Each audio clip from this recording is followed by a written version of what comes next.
Hi, everybody. Welcome to ISM 545, the IT audit course. Anytime you say IT audit, you just need to duck because people are going to be shooting at you, throwing things at you, or gesturing to you. And so welcome. And I didn't do any of those. I tried to do Zoom within CSU Global's environment, and it wasn't letting me record. And so I think we need to have a UI UX course for Zoom because right now their software is not ranking necessarily really high with me. So I created my own Zoom account. I'm going to record this and post it. And depending on whether you guys want to meet and ask questions, or maybe I'll just post lectures like this throughout the upcoming weeks so we can be kind of on tack and we'll see where we go from there. But I wanted to welcome everybody.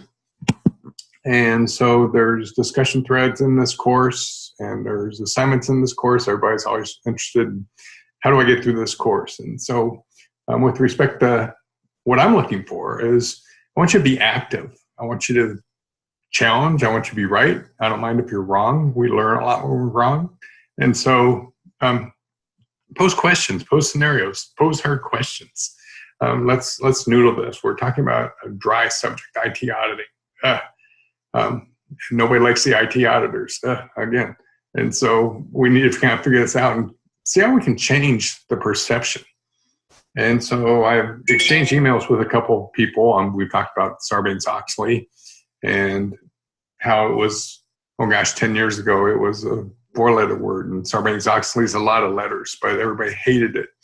And at the end of the day, if you really thought about it, if you just said, we're spending a lot of money, put that aside, you were documenting controls that were good things for a company.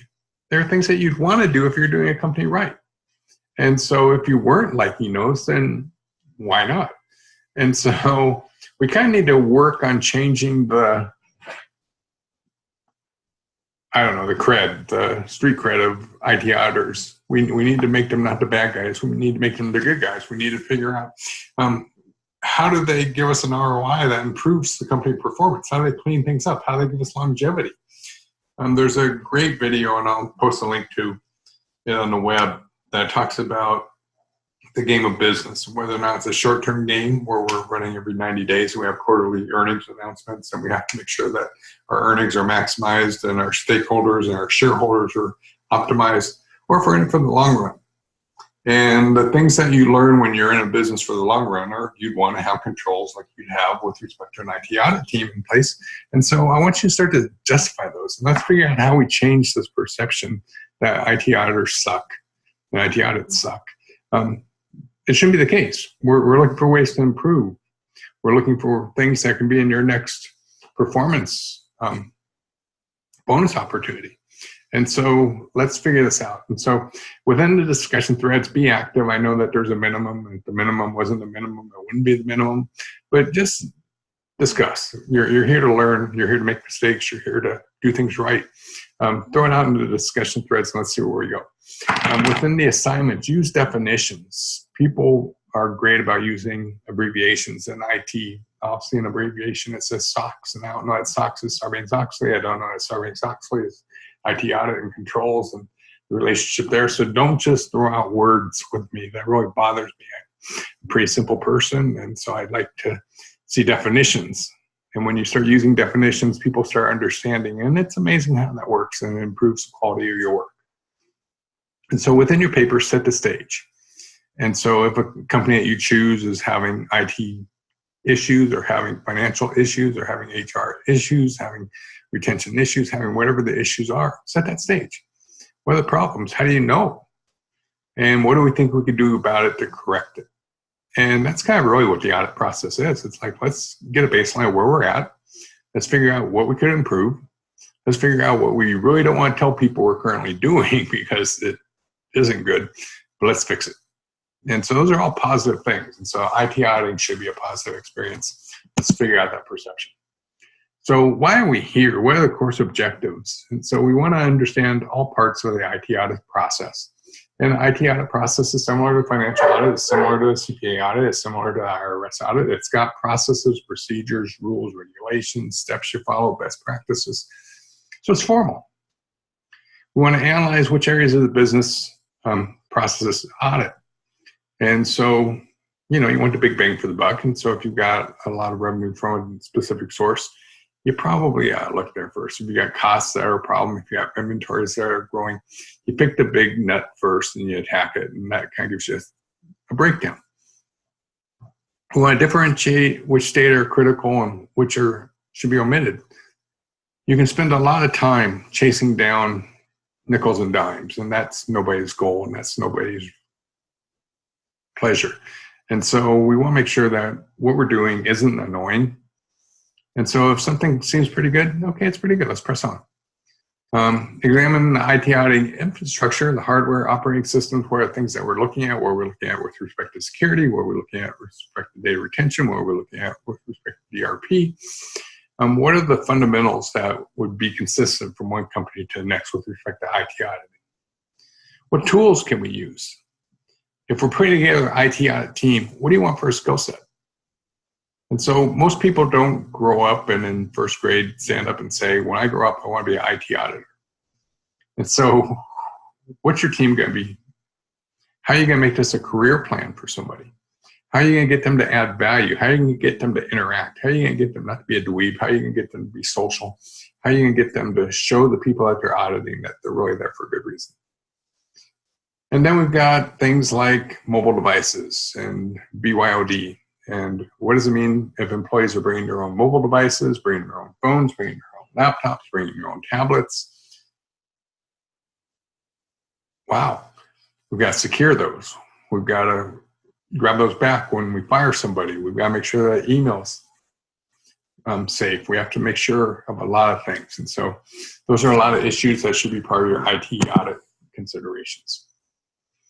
So in week one, we're going to introduce ourselves. I posted a virtual bio in the discussion thread, which should give you a better feeling of who I am.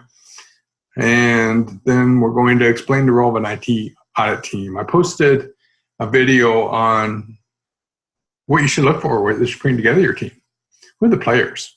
And so let's think about the things that we audit. Well, we audit workflows, we audit databases, we audit security, we audit network configurations, we audit various devices. If you've got a good IT audit team, you've got a good IT team. And so how are you going to afford those people? How are you going to put somebody on an IT audit team that has the skill set that could merit the salary that could make them a key player of your own team? So how do you sell that cost to the C-suite? And so as you're responding to the discussion, I'm interested in the who, what, where, why, how of the conversation of who are you going to hire? What are you going to pay them? Why are they going to do this? How are you going to keep the team integrated? How are you going to keep the team from making other people angry?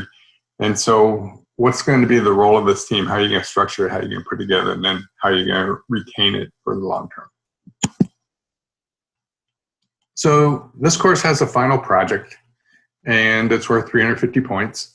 And we're going to build it throughout the course. And so you need to be taking a look at it right now just to start thinking about, where am I going to go with this? By week 3, you're going to have a fictitious company, and it can be a kind of real company. You just use a different name. And you're going to start to talk about what kind of environment are they in? Are they in cloud-based? Are they, and I've got preferences for cloud-based things. Some of you may not know that.